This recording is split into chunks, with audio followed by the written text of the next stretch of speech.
Hello friends, welcome back to our channel. இன்னைக்கு நம்ம என்ன பார்க்க போறோம்னா சிம்பிளாக ஈஸியாக பண்ணக்கூடிய புதினா சட்னி. வாங்க எப்படி பண்ணுறதுன்னு பார்க்கலாம். இட்லி தோசைக்கெல்லாம் ஒரு சூப்பரான சைட் டிஷ். கண்டிப்பாக நீங்களும் ட்ரை பண்ணி பாருங்கள். புதினா சட்னி அரைச்சா 2 இட்லி 2 தோசை எக்ஸ்ட்ராவே சாப்பிட்லாம். அவ்வளோ சூப்பராக இருக்கும். ஃபஸ்ட்டு ஒரு கடாய் வச்சுக்கோங்க. கடாய் ஹீட் ஆனதுக்கப்புறம் ஆயில் ஒரு 3 ஸ்பூன் ஆட் பண்ணிக்கோங்க. ஆயில் நல்லா ஹீட் ஆனதுக்கப்புறம் உளுந்து ஒரு 1.5 டேபிள் ஸ்பூன் ஆட் பண்ணியிருக்கேன். இது வந்து நல்லா கோல்டன் ப்ரௌன் கலர் ஆகிற வரைக்கும் வறுத்து எடுத்துக்கலாம். புதினா வந்து ரொம்ப உடம்புக்கு நல்லது. நம்மளோட டயட்டில் ரெகுலராக ஆட் பண்ணி புதினா வந்து நல்ல ஒரு புத்துணர்ச்சி கொடுக்கும்.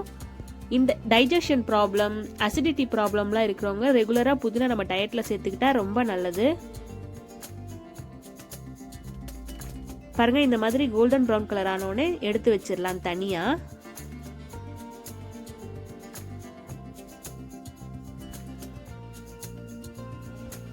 நெக்ஸ்ட் அதே ஆயில்ல வந்து சின்ன வெங்காயம் ஒரு 10லேருந்து 12 முழுசாவே அப்படியே ஆட் பண்ணிக்கோங்க.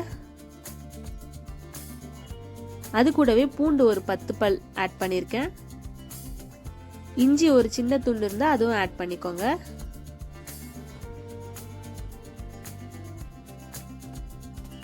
எல்லாமே எண்ணெயில் கொஞ்சம் வதங்கட்டும்.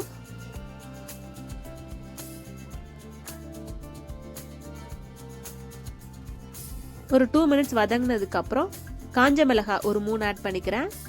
பச்சை மிளகாய் 4 ஆட் பண்ணிக்கிறேன். காரம் வந்து உங்க தேவைக்கு தகுந்த மாதிரி ஆட் பண்ணிக்கோங்க.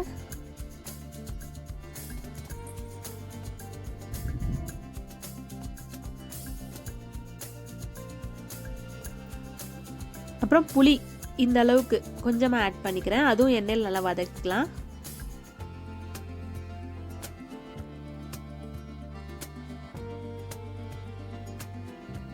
தேங்காய் ஒரு சின்ன அளவு எடுத்து அது சின்ன சின்னதாக கட் பண்ணி அதுவும் எண்ணெயில் ஆட் பண்ணிக்கிறேன்.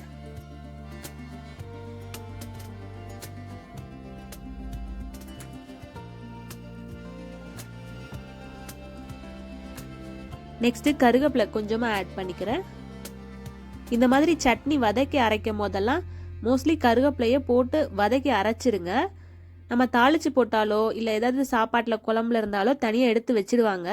இந்த மாதிரி நம்ம அரைச்சி செய்கிறதுல வதக்கி கருவேப்பிலை சேர்த்தே அரைச்சிட்டோன்னா நம்ம கருவேப்பிலை எவ்வளோக்கு எவ்வளோ நிறைய எடுத்துக்கிறோமோ அந்த அளவுக்கு கண்ணுக்கு முடிக்கெல்லாம் ரொம்ப நல்லது.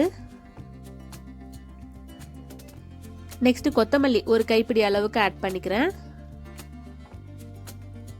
2 கைப்பிடி அளவுக்கு புதினாக்கு கொஞ்சமாக கொத்தமல்லி ஆட் பண்ணி அரைச்சிக்கிறேன். உங்களுக்கு விருப்பம் இருந்தால் ஆட் பண்ணிக்கோங்க. இல்லைன்னா கொத்தமல்லி இல்லாமலே செஞ்சாலும் ரொம்ப நல்லா தான் இருக்கும்.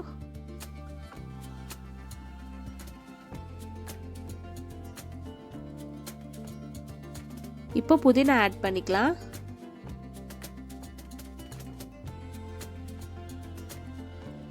புதினா நல்லா க்ளீன் பண்ணி கழுவி எடுத்து வச்சிருக்கேன். தண்ணி இல்லாமல் நல்லா பிழிஞ்சிட்டு ஆட் பண்ணிக்கலாம்.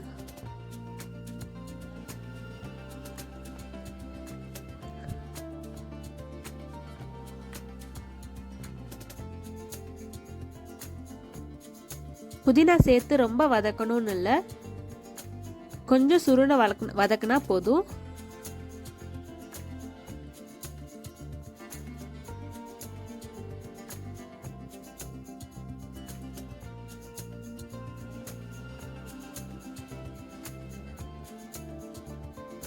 நான் உப்பு எதுவுமே இந்த டைம்ல ஆட் பண்ணிக்கல, அரைக்கிறப்போ சேர்த்து அரைச்சிக்கலாம்.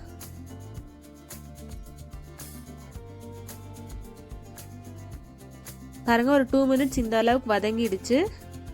இப்போ நம்ம அடுப்பை ஆஃப் பண்ணிட்டு ஆற வச்சிடலாம்.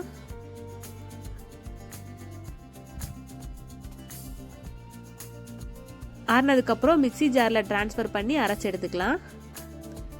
நம்ம ஃபஸ்ட்டு வறுத்து வச்ச உளுந்து அதை ஆட் பண்ணிக்கலாம். இது கொஞ்சம் கருகிடுச்சு, நீங்கள் கொஞ்சம் சீக்கிரமாகவே எடுத்துருங்க.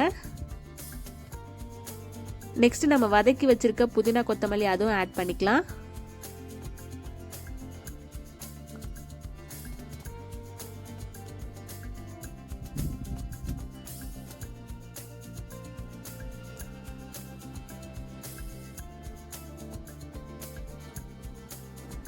இதுக்கு தேவையான அளவுக்கு உப்பு இந்த டைமில் ஆட் பண்ணிக்கலாம்.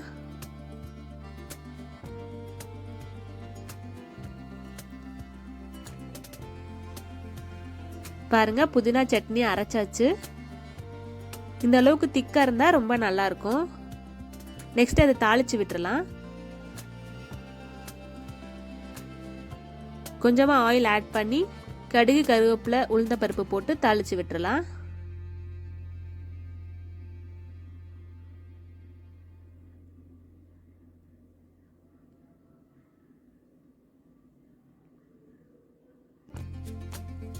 உளுத்தம் பருப்பு போட்டு தாளிச்சோன்னா அது வாயில கடிப்படுறப்போ ரொம்ப டேஸ்டா இருக்கும்.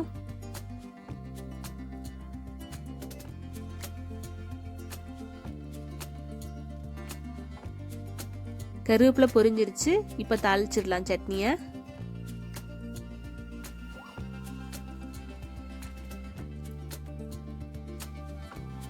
அவ்வளோதான், சூப்பரான புதினா சட்னி ரெடி ஆயிடுச்சு. கண்டிப்பாக நீங்களும் உங்கள் வீட்டில் ட்ரை பண்ணி பாருங்கள். எப்படி வந்ததுன்னு கண்டிப்பாக கமெண்ட் பண்ணுங்கள்.